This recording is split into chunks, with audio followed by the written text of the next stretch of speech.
DJ राजकुमार, DJ राजकुमार,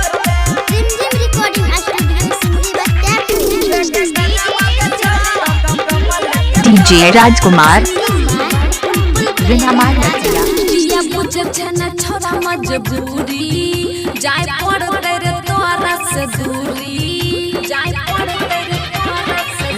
माल लगेरा लगेरा DJ राजकुमार राणा जी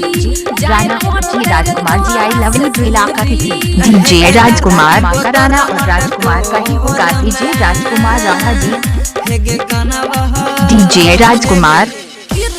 ले सुन के काना बगे छौरी जाके कमल के तोर में काना बगे छौरी जाके कमल के तोर में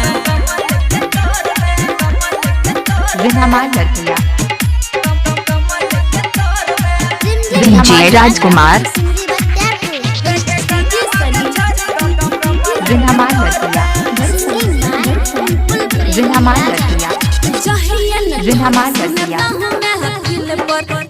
डीजे राजकुमार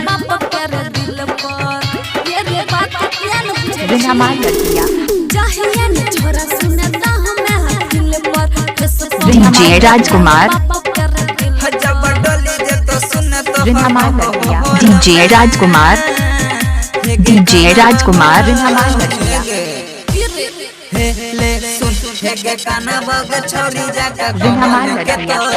डीजे राजकुमार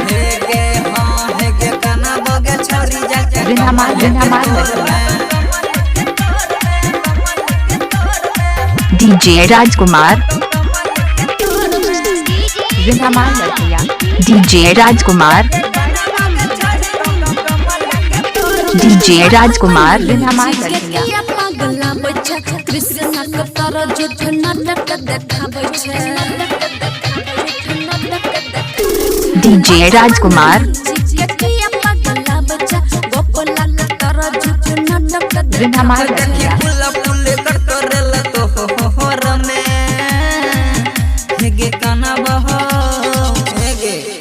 डीजे राजकुमार